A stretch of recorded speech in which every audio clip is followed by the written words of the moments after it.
اعوذ باللہ السمیع العلیم من الشیطان اللعین الرجیم بسم اللہ الرحمن الرحیم الحمد لأہلہ والصلاة علی اہلہا اما بعد فقد قال رسول اللہ صلی اللہ علیہ وآلہ وسلم انا لقتل الحسین حرارتا فی قلوب المؤمنین لا تبرد ابدا۔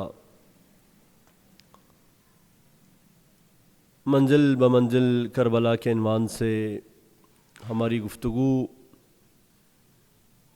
چوتھے سلسلے میں داخل ہو رہی ہے۔ آپ کی خدمت میں کل عرض کیا کہ 3 محرم الحرام کو عمر ساتھ 4000 کا لشکر لے کر کربلا پہنچا تھا۔ اس سے پہلے منزل ذو حسم جو کربلا سے 3 منزل پہلے تھی، وہاں پہ ابن زیاد کے بھیجے ہوئے 1000 کے لشکر سے امام عالی مقام کی ملاقات ہوئی تھی، اور اس لشکر کی سربراہی اور سالاری حر ابن یزید ریاحی کر رہے تھے۔ حر 60 سال کی زندگی میں کبھی بھی کسی لشکر کی سالاری کے لیے متعین نہ ہوئے تھے، لیکن کوفے کے اندر ایک بہادر، شجاع اور نڈر آدمی کی حیثیت سے معروف تھے۔ جب اسے ابن زیاد نے امام عالی مقام کا راستہ روکنے کے لیے 1000 کے لشکر کا سالار مقرر کیا، وہ خود بیان کرتے ہیں کہ جب میں دارالامارہ سے نکلا تو میں نے ایک آواز سنی کہ حر، تمہیں جنت کی بشارت ہو۔ میں نے پیچھے مڑ کے دیکھا، کوئی آدمی نظر نہ آیا۔ میں نے اپنے دل میں سوچا کہ میں تو جوانان جنت کے سردار سے جنگ کرنے جا رہا ہوں، مجھے جنت کی بشارت کیسے مل سکتی ہے؟ حر 1000 کا لشکر لے کر منزل ذو حسم پہ امام عالی مقام کے مد مقابل آ کھڑے ہوئے، راستہ روکا اور کہا کہ ہم اس وقت تک آپ کو آگے جانے نہیں دیں گے، نہ پیچھے واپس جانے دیں گے جب تک آپ یزید کی بیعت نہ کریں گے۔ اور روایات بیان کرتی ہیں کہ جب حر کا لشکر اس منزل پہ پہنچا، سب کے چہرے پیاس سے بجھے ہوئے تھے۔ امام علی مقام نے پوچھا کہ حر، یہ تمہارے چہرے بجھے ہوئے کیوں ہیں؟ کہا فرزند رسول، کئی گھنٹوں سے ہمیں پانی میسر نہیں ہے، ہم پیاس سے جان بلب ہیں، اس لیے ہماری یہ حالت ہوئی ہے۔ امام عالی مقام نے سقائے حرم جناب ابوالفضل عباس علیہ السلام کو بلایا، کہا بھیا عباس، ان سب کو پہلے پانی پلاؤ۔ 1000 کے لشکر کو امام عالی مقام نے پانی سے سیراب کیا، ان کے گھوڑوں کو، جانوروں کو بھی پانی پلایا، اور اس کے بعد جب نماز کا وقت ہوا، امام علی مقام کے لشکر والوں نے وضو کیا نماز ظہر پڑھنے کے لیے۔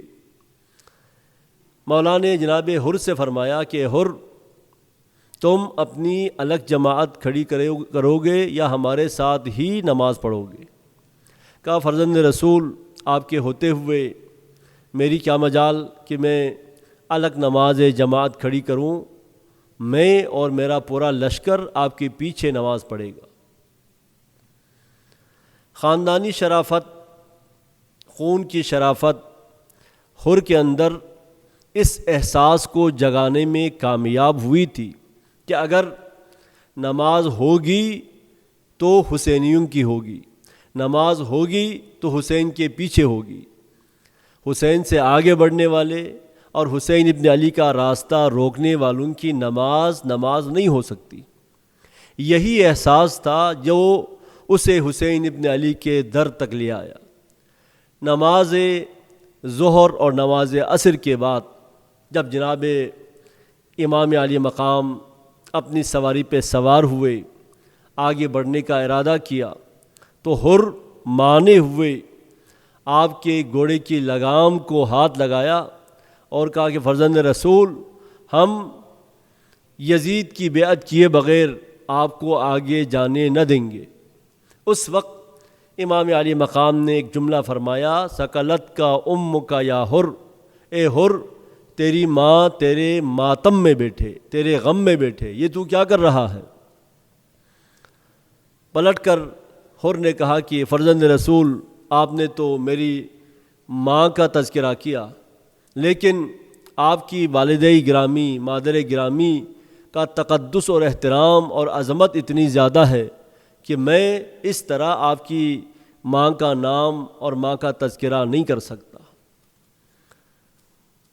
طے یہ ہوا کہ نہ امام علی مقام کو اور آپ کے لشکر کو کوفے کی طرف جانے دیا جائے، نہ پیچھے واپس جانے دیا جائے، تیسرا راستہ اختیار کیا جائے۔ تیسرا راستہ اختیار کرتے ہوئے یہ قافلہ کربلا تک پہنچا۔ جب لشکر پہ لشکر آنا شروع ہوئے، شب عاشور کی منزل آئی، روایات بیان کرتی ہیں کہ حر اپنے خیمے میں بار بار ٹہل رہے ہیں، کبھی خیمے سے باہر جاتے ہیں، کبھی خیمے کے اندر آتے ہیں، بے چینی اس کے چہرے سے عیاں ہے۔ جاننے والے ایک شخص نے کہا کہ حر، اگر کوئی مجھ سے پوچھتا کہ اس وقت عالم عرب میں سب سے بڑا بہادر کون ہے تو میں تمہارا نام لیتا۔ یہ 72 کے چھوٹے سے لشکر کے ڈر کے، ان کے خوف سے تمہاری یہ حالت ہو رہی ہے؟ کہا کہ ہرگز نہیں، میں ان کے ڈر سے کام نہیں رہا، بلکہ میں اس وقت اپنے آپ کو جنت و جہنم کے بیچ میں پا رہا ہوں۔ میں یہ فیصلہ نہیں کر پا رہا کہ میں یزید کا ساتھ دے کر ابدی جہنمی بن جاؤں یا سالار جوانان جناح کے قدموں میں اپنی جان نچھاور کر کے ان کی معیت میں جنتی بن جاؤں، یہ فیصلہ نہیں کر پا رہا۔ صبح عاشور علی اکبر کی اذان کے ساتھ کربلا کے بن میں طلوع ہوئی۔ جناب حر کی بے چینی بڑھتی چلی گئی۔ اچانک غلام کو آزاد کر دیا، کہا کہ غلام، ہم نے تمہیں آزاد کر دیا۔ اپنے بیٹے کو ساتھ لیا، اپنے بھائی کو ساتھ لیا۔ غلام نے کہا کہ آقا، جب تک جہنم میں رہے ساتھ رکھا، جنت میں اکیلے جا رہے ہو، میں بھی حسین ابن علی کے قدموں پر اپنی جان نچھاور کروں گا۔ چنانچہ مختصر سا یہ قافلہ امام علی مقام کے خیمے کی جانب روانہ ہوا۔ جب دور سے مولا حسین نے جناب حر کو آتے ہوئے دیکھا، جناب علی اکبر سے فرمایا کہ بیٹے علی اکبر، جاؤ، جا کر چچا حر کا استقبال کرو۔ عباس، اٹھو اور میرے بھائی کا استقبال کرو۔ عباس آگے بڑھے، جناب علی اکبر آگے بڑھے، استقبال کیا۔ حسین کے پاس آئے، مولا کے قدموں سے لپٹ گئے، کہا فرزند رسول، میں سب سے بڑا مجرم ہوں آپ کا، آپ کے اہل حرم کا، کیا میری بھی توبہ ہو سکتی ہے قبول؟ کیا مجھے بھی معافی مل سکتی ہے؟ کہا کہ بالکل مل سکتی ہے، معافی کا دروازہ ہمیشہ کھلا رہتا ہے۔ امام علی مقام نے معاف کیا اور اس کے بعد امام علی مقام کی نصرت کرتے ہوئے دنیا سے رخصت ہوئے، اور روایات بیان کرتی ہیں کہ دنیا سے جاتے ہوئے جب جناب حر کے بالیں پہ امام علی مقام پہنچے، حر سے مخاطب ہو کر فرمایا کہ حر، تم دنیا سے جا رہے ہو، جب دشمن بن کر آئے تھے ہم نے تمہیں پانی پلایا تھا، اب دوست بن کر آئے ہو اور جان نچھاور کر کے دنیا سے رخصت ہو رہے ہو، ہمارے پاس تمہاری خدمت میں پیش کرنے کے لیے کچھ نہیں۔ یہ کہہ کر جیب میں ہاتھ ڈالا اور ایک رومال یہ کہتے ہوئے نکالا کہ یہ وہ رومال ہے جسے میری ماں زہرا نے اپنے ہاتھوں سے بنایا ہے، اور یہ میری ماں کی یادگار ہے، یہ کہہ کر جناب حر کے پیشانی پر امام علی مقام نے اس رومال کو باندھا، اور آج بھی جناب حر کے پیشانی پر وہ رومال بندھا ہوا ہے۔ قیامت میں بھی توبہ کی معافی کی سند کے طور پہ میدان محشر میں اسی رومال کو باندھ کر جناب حر تشریف لائیں گے۔ حر پر ہمارا لاکھوں کروڑوں درود و سلام ہو۔ والسلام علیکم ورحمۃ اللہ وبرکاتہ۔